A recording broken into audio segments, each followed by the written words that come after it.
Bonjour, voici une vidéo qui entre dans le thème l'énergie, ses transferts et ses conversions. Et nous allons parler aujourd'hui des sources à la conversion d'énergie. On utilise l'énergie en permanence dans notre quotidien. On l'utilise par exemple pour se chauffer, pour s'éclairer ou pour se déplacer. L'énergie se présente sous de nombreuses formes et provient de différentes sources. Voyons d'abord ce qu'est une source d'énergie. Quand on parle de source d'énergie, on s'intéresse à son origine. La source, c'est là où est stockée l'énergie. Elle contient donc des réserves que l'on peut utiliser. Ainsi, une source d'énergie est une matière comme le bois ou l'uranium, ou un phénomène comme le vent ou un courant d'eau, susceptible de fournir de l'énergie. Il existe deux catégories de sources d'énergie. La première catégorie est les sources d'énergie non renouvelables. Comme leur nom l'indique, les sources d'énergie non renouvelables ne se renouvellent pas avec le temps ou alors trop lentement et leur stock a donc tendance à diminuer. Elles disparaîtront un jour à cause de l'exploitation humaine car leurs stocks sur Terre sont limités ou se renouvellent trop lentement. C'est le cas du charbon, du gaz naturel et du pétrole. Ces trois sources font partie des sources dites fossiles et elles ont besoin d'être brûlées pour être utilisées. L'uranium est également une source d'énergie non renouvelable. La fission de son noyau dégage une énergie colossale qui est utilisée dans les centrales nucléaires. La deuxième catégorie est les sources d'énergie renouvelables. Comme leur nom l'indique, elles se renouvellent naturellement plus vite qu'une vie humaine. Leur stock ne s'épuise pas. Parmi ces sources, on retrouve le mouvement de l'eau utilisé dans les barrages hydroélectriques par exemple, la matière organique comme le bois, le vent utilisé par les éoliennes, la chaleur de la terre avec la géothermie ou encore le soleil. L'énergie est donc stockée dans une source et ces sources peuvent libérer cette énergie sous différentes formes. Par exemple, lorsque de la chaleur est produite, on parle d'énergie thermique. Cette énergie peut être libérée par exemple par le feu ou par le soleil. Le soleil émet également de la lumière. C'est donc aussi une source d'énergie lumineuse. Si c'est de l'électricité qui est produite, on parle d'énergie électrique. Celle-ci peut être fournie par une prise ou par la foudre. Lorsque les noyaux des atomes d'uranium se fissurent, ils libèrent une énergie appelée énergie nucléaire. Lorsqu'un objet est en mouvement comme le vent ou l'eau d'une vague, il possède de l'énergie cinétique. Et si cet objet est en hauteur, comme l'eau d'un barrage, il possède de l'énergie potentielle.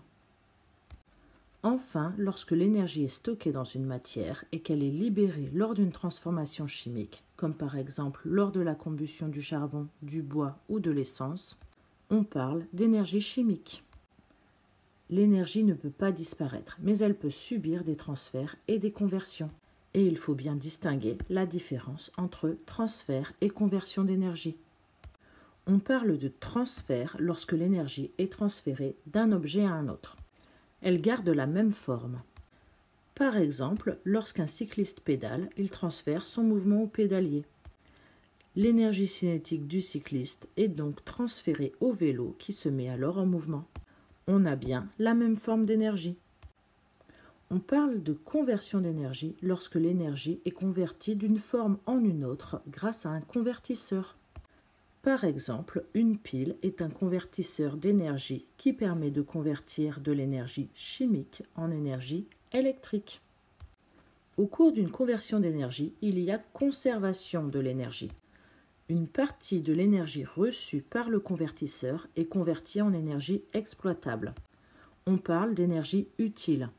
Le reste de l'énergie est perdu. Il est généralement dissipé dans l'environnement sous forme d'énergie thermique.